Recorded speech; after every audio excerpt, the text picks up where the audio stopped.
ఎలక్షన్లకు ముందు ఎట్లయితే రాజకీయాలు ఉంటాయో అంత వేడిగా ప్రస్తుతం తెలంగాణ రాజకీయాలు అయితే కొనసాగుతున్నాయి గత 3 రోజుల నుంచి.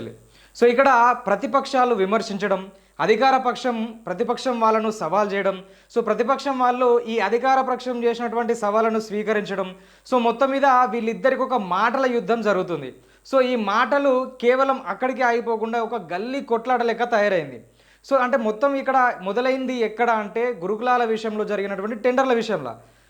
ఏదైతే పిల్లలకు సంబంధించి హాస్టళ్లలో వస్తువులు కావచ్చు, సరుకులు కావచ్చు, స్కూల్ డ్రెస్లు కావచ్చు, యూనిఫామ్ కావచ్చు, వీటి విషయంలో జరిగినటువంటి టెండర్ల విషయంలో 600 కోట్లకు మాత్రమే మేము టెండర్లకు పిలిచినాము, 1200, 1000 కోట్లకు మాత్రమే మేము టెండర్లకు పిలిచినామని చెప్పేసి అడ్లూరి లక్ష్మణ్ కుమార్ గారు అంటారు.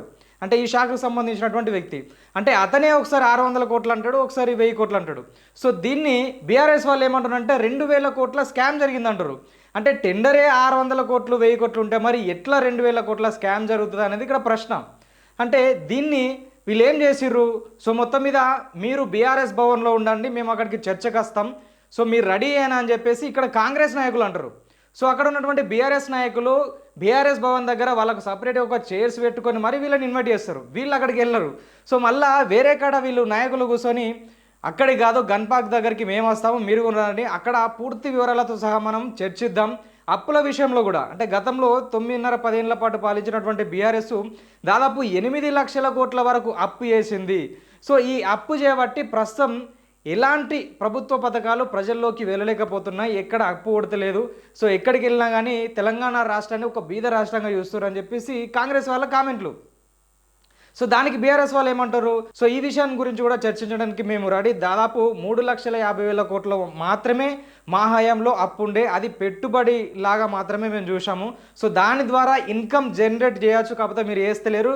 మీరు వచ్చినటువంటి ఈ 2.5 ఏళ్ల కాలంలోనే 8 లక్షల కోట్ల అప్పు అయిందని చెప్పి బీఆర్ఎస్ వాళ్ళు అంటారు. అంటే మొత్తం మీద ఇప్పుడు ఏ పార్టీ కానీ అధికారం దిగిపోయిన తర్వాత ఎప్పుడైతే అసెంబ్లీ సమావేశాలు స్టార్ట్ అవుతాయో ఆ టైంలోనే గతంలో ఉన్నటువంటి ప్రభుత్వం ఎన్ని అప్పులు తెచ్చింది, ఎంత కుప్ప చేసిందని లెక్కలు చూపిస్తే ఇదంతా లొల్లి ఉండదు కదా. వీళ్ళేమో బీఆర్ఎస్ భవన్లు ఉంటారు, వాళ్ళేమో గాంధీ భవన్లు ఉంటారు, వీళ్ళు ఇటు రారు, వాళ్ళు అటు పోరు, మధ్యలో పోలీసులు ఉంటారు.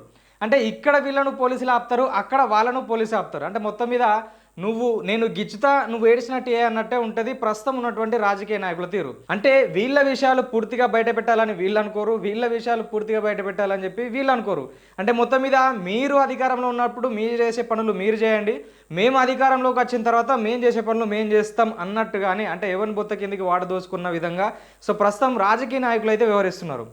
ఇప్పటికైనా ఏదైనా ఒక పార్టీ 5 సంవత్సరాలు అధికారంలో ఉన్నప్పుడు 5 కానీ 10 సంవత్సరాలు ఉన్నప్పుడు వాళ్ళు దిగిపోయిన టైంలో ఎప్పుడైతే అధికారంలోకి వచ్చినప్పుడు రాష్ట్రం యొక్క అప్పు ఎంత ఉంది, ఆదాయం ఎంత ఉంది, వీళ్ళు దిగిపోయేటప్పుడు రాష్ట్రం యొక్క ఆదాయం ఎంత ఉంది, అప్పు ఎంత ఉంది.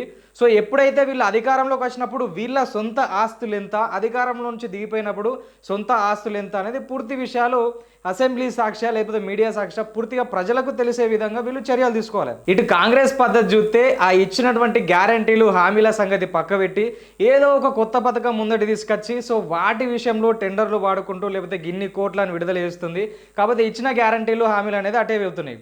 ఇప్పుడు మొన్న ఏదైతే రైతు భరోసాకు సంబంధించినటువంటి నిధులు విడుదల చేసిర్రో ఈ రైతు భరోసా నిధుల విడుదల కోసం ఇంత పెద్ద ఎత్తున హంగులు హార్బాటాలతో పెద్ద స్టేజ్ వేసి పెద్ద ఎత్తున ప్రోగ్రామ్ కండక్ట్ చేసి కొన్ని కోట్ల రూపాయలు ఖర్చు చేస్తారు. అంత అవసరం లేదుగా. ప్రజలకు ఇవ్వాలనుకున్నప్పుడు మీరు అదే సీట్లో కూర్చొని ఫండ్స్ రిలీజ్ చేయొచ్చు, డైరెక్ట్ రైతుల ఖాతాలోకి డబ్బులు వెళ్ళిపోతాయి. మీరు చేసినటువంటి ఈ హంగులు ఆర్భాటాలు, ఈ స్టేజ్, ఈ డబ్బులతోని ఇంకా కొన్ని 100 మంది రైతులకు రైతు భరోసా నిధులు విడుదల చేయొచ్చు. దాంతోపాటు అధికారంలో ఉన్నటువంటి నాయకులు ఏం చేయాలి? ప్రజల గురించి, ప్రజల సంక్షేమం గురించి, పథకాల గురించి ఆలోచిస్తూ ముందరికి వెళ్ళాలి. ఎక్కడన్నా ప్రతిపక్షం విమర్శిస్తే ఆ విమర్శను ఎదుర్కొంటూ ఆ విమర్శకు సమాధానాలు చెప్పే ప్రయత్నం చేయాలి.